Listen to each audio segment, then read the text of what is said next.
de faire le boulot devant. Ils n'ont pas une grosse défense. On a Neymar, on a Mbappé. Je vais vous dire un truc. L'équation, elle est simple dans ce match-là.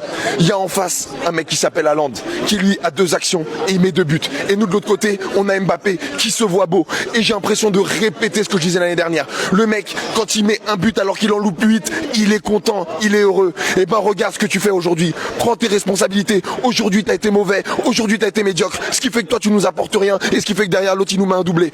Et derrière, qu'est-ce qui se passe? Qu'est-ce que tu regardes? Le jeu du milieu de terrain. Et ben on n'était pas là. Tuchel, il nous fait quoi comme compo? Il nous fait encore une nouveauté. Des automatismes. Liverpool a des automatismes, Dortmund a des automatismes. Et nous, tu te permets de changer tout le temps, tu te permets de changer la charnière. Et tu crois que les joueurs ils vont savoir jouer comme ça? On va critiquer Neymar? Eh ben vas-y, critiquer Neymar. Neymar, il était tout seul. Pourquoi il dribble? Parce que les mecs se cachent. Di Maria se cache, Mbappé se cache encore. Et en plus on perd Verratti, parce qu'ils sont malins, parce que les mecs ils ont l'habitude de jouer avec de l'intensité, parce qu'ils jouent pas avec des plots de Ligue 1 de comme nous, où on se croit fort. Et quand il y a un peu d'intensité, quand on doit mettre un peu de cœur, quand on doit mettre un peu d'énergie, il y en a pas. Et encore comme l'année dernière, et ben on se fait b***. Et c'est normal. Maintenant, nous, on est des supporters. Et contrairement à l'année dernière où on s'est fait pour tour, là, on a encore notre chance. Là, on a encore notre chance. Est-ce que, justement, ce que tu viens de décrire, c'est l'esprit un peu craintif de Tuchel? Est-ce que tu sens que sur la formation qu'il a proposée, Neymar était malheureusement bien? Certes, c'est le meilleur joueur de ce soir. Je pense que tu partages cet avis. Mais son positionnement était peut-être pas assez en valeur pour sa prestation technique. Le milieu de terrain était trop scindé. Neymar jouait trop bas. Il pouvait pas apporter de la créativité. C'était très compliqué. Moi, je tiens quand même, voilà, on va tirer des choses positives. Je trouve que nos défenseurs ont fait plutôt le taf. Navas, on l'a recruté pour faire des arrêts. Il nous fait des arrêts. Levin Kurzawa, que j'ai enterré plus d'une fois, et ben pour moi, il fait un grand match. Donc je t'excuse, pardon Levin, parce que là, tu m'as fait un grand match. Et je suis fier de ce que tu as fait. Voilà, toi, t'as pris la hauteur en fait de l'événement. Et il y a d'autres joueurs qui se sont cachés. Mais oui, Neymar, malheureusement, incarne en fait ce manque de créativité. Quand tu vois que Neymar commence à dribbler beaucoup, tu sais déjà que c'est compliqué. Et quand Neymar il dribble, contrairement à ce que beaucoup pensent, c'est pas gratuit, c'est parce qu'il n'a pas de solution. Et ce soir, Neymar Junior n'a pas eu de solution. C'est pour ça qu'il a cherché à créer tout seul. Et c'est déjà un manque, un problème.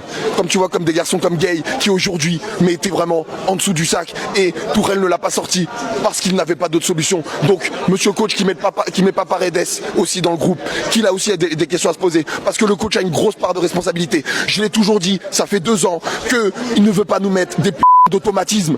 Tous les grands clubs ont des automatismes et lui, il nous le fait encore payer ce soir. Donc il a intérêt à porter ses coronets. Sinon après mars, c'est le coup près pour lui. Je veux plus jamais voir sa vieille gueule de... Là, ce soir, comme on peut le constater, on a vu que face à cette efficacité de Dortmund, on a vu que Tuchel a pris du temps en tout cas à faire son premier changement et surtout qu'il n'en a pas fait d'autres. Est-ce que clairement on n'a pas de banc? On a un banc. On a un banc. Il a été limité techniquement. Et là où tu as raison, c'est que s'il fait qu'un seul changement, c'est que lui s'est senti limité tactiquement. Et ce coach nous montre toutes ses limites tactiques là. Parce que tu veux me proposer un 3-4-3, un 4-4-2, un 4-3-3, tu changes à chaque fois. Et maintenant quand tu as un gros match, là tu te mets en galère. Donc pour moi, il a aujourd'hui montré encore une fois ses limites. On va dire un petit mot quand même sur Dortmund. Le fameux Haaland qui a été parfait pratiquement, un doublé ce soir contre nous. Ce joueur pratiquement nous montre sa qualité technique. Qu'est-ce que tu peux rajouter de plus sur ce joueur? Ce joueur a un grand avenir. Voilà, ça me fait mal de le dire. Il est très fort. Je me demande vraiment c'est quoi cette malédiction qu'on a nous à Paname. On sort des mecs au tirage au sort où tu te dis tu vas les battre. Et entre-temps, au mercato d'hiver, ils te prennent une pépite, c'est leur meilleur joueur. C'est un truc de fou. Bravo à eux. Mais voilà, maintenant, encore une fois, il va falloir qu'on fasse le taf. Ça va être très très dur là-bas. Très dur. Enfin très très dur. Vous voyez, lapsus révélateur, je dis là-bas. Parce que même chez nous, on n'est pas bien. Ça va être très très dur chez nous. Pour pas encaisser de but contre cette équipe-là, il va falloir vraiment qu'il lâche les freins. Et ça doit marquer. Et en espérant que notre défense tienne comme elle l'a fait aujourd'hui malgré tout. Malheureusement, là, on va terminer sur 2 suspendus qui sera pas là au match retour, justement. Alors, il y aura Meunier et Verratti. Est-ce que le manque de... On va pas dire... un manque de professionnalisme côté Verratti à vouloir toujours parler avec l'arbitre.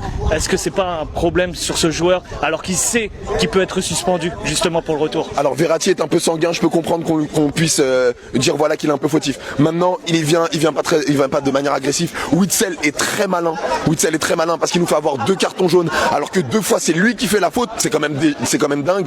Verratti effectivement il est un peu sanguin, ça lui arrive souvent. Après, maintenant Monsieur Thomas Tuchel Tuchel, il va devoir nous sortir une tactique. Il va devoir nous sortir une tactique avec un milieu solide qui sera peut-être un peu moins créatif, mais qui aura peut-être un peu plus de ballons. Et il a intérêt à mettre en confiance sur le poste d'arrière droit des mecs comme Herrera ou Dagba s'il revient entre temps. Et il n'aura pas le choix d'avoir des automatismes parce qu'il aura moins de bancs. J'espère qu'il va retenir au moins cette leçon.